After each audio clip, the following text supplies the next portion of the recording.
Hello everyone, welcome back to Pharmaceutical Concepts. Our next question is about luminescence, fluorescence and phosphorescence. These are the types of which among the following techniques, whether it is absorption, emission, both or transmittance. So what are these three terms? Let us see that first. Absorption refers to the technique that measures the absorption of radiation as a function of frequency or wavelength due to its interaction with the sample. This means if this is my sample holder in which I have poured my sample solution, through this I am passing electromagnetic radiation. We all know that these electromagnetic radiations, they have some energy with them. Now when these radiations are passing through the sample, means through these molecules, okay, these molecules are nothing but different structures. So all electrons, atoms, everything is there in this sample solution, okay. So there will be interaction of these radiations and these sample molecules.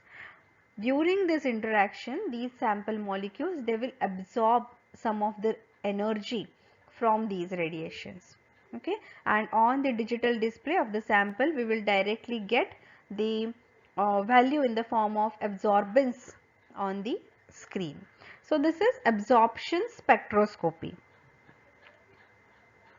and there are many different types of absorption spectroscopy. The commonly used are XRD, that is X-ray diffraction spectroscopy. Then we have UV visible absorption spectroscopy, IR, microwave absorption, NMR. These all techniques we have already learned, in which the electromagnetic radiations have been used and these are passed through the sample solution. Next term is emission. The emission spectroscopy refers to the measurement of frequencies which is being emitted, okay, frequencies of electromagnetic radiations which are emitted. This sample solution which I was talking, through this I am passing electromagnetic radiations, and these electromagnetic radiations, they possess some energy with them. That energy is absorbed by these molecules, that is absorption spectroscopy. After absorbing the energy, these molecules, they can move to higher excited state, okay. So this is excited state, this is ground state, but this excited state, no, this is little unstable. Nobody wants to become unstable, so it tries to come back to the ground state to achieve the stability, and during this movement it emits some of the energy. Study of these emitted radiations is called as emission spectroscopy. But see, here molecule has absorbed energy from these radiations. While coming down, okay, it has emitted certain amount of energy. That means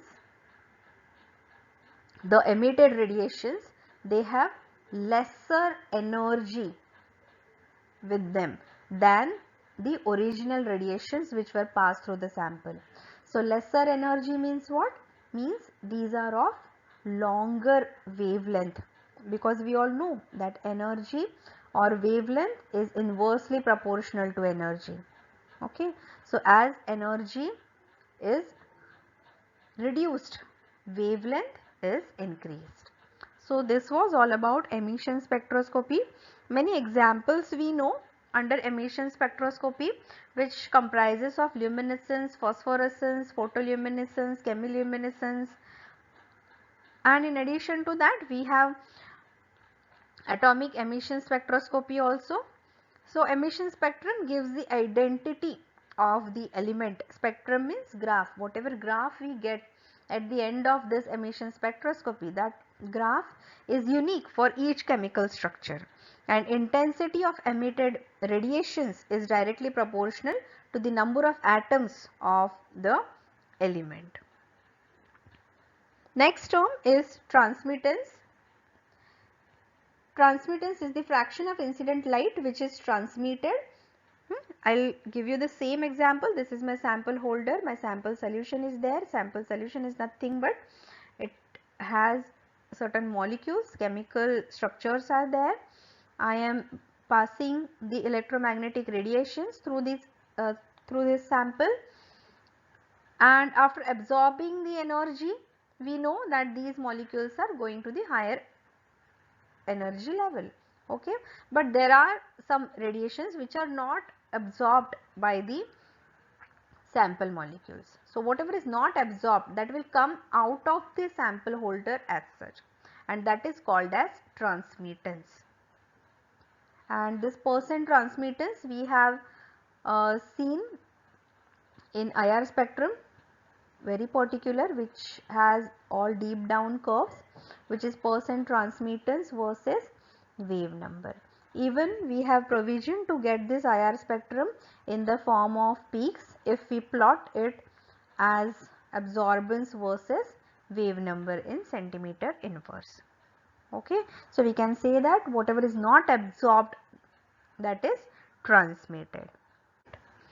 Each element's emission, absorbance and transmittance spectrum is unique. That means it is fingerprint of that particular chemical structure. Therefore, spectroscopy can be used to identify elements in matter of unknown composition. So, it is used for qualitative analysis, and similarly, the spectra of molecules can be used in chemical analysis of substances. So, qualitative as well as quantitative applications are there with respect to all these spectroscopic techniques. Let us see some more points about these techniques. So here specifically, now you must have understood that the answer is option B, that is emission spectroscopy, that is fluorescence, luminescence and phosphorescence. These are the types of emission spectroscopy. And one important point here I want to bring to your notice, that fluorescence occurs much more rapidly than phosphorescence and is generally complete after about 10 raised to minus 5 seconds from the time of excitation. This means what? Suppose I have this substance here. Okay, this is some phosphorescent material, and if I am keeping a light source continuously on, suppose this is UV light, okay, and the light energy which has been absorbed by this material, that absorbed light energy will be stored here in this material for some time. Okay, so even when I will switch off this light, the material will keep on glowing. That means it results in afterglow which persists after the light has been switched off.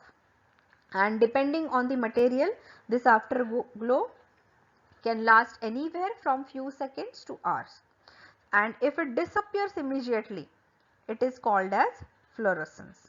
Okay, if it disappears immediately, it is called as fluorescence. But if it lingers for some time, then that is called as phosphorescence. Okay, and just before leaving, one more important point: fluorescence involves short-lived excited state, which is also called as singlet, and phosphorescence involves long-lived excited state, which is also called as triplet. Okay, very commonly used term is chemiluminescence, okay, where there is no excitation source but chemical reaction. Okay, chemical reaction provides energy to excite molecules or emission of photons. So that was all about fluorescence and phosphorescence. Much for watching till the end. If you are new to my channel, do subscribe and keep watching. If you have any queries, any doubts, you can post in the comment section. I'll be happy to answer your queries. Thank you. Have a nice day. All the best.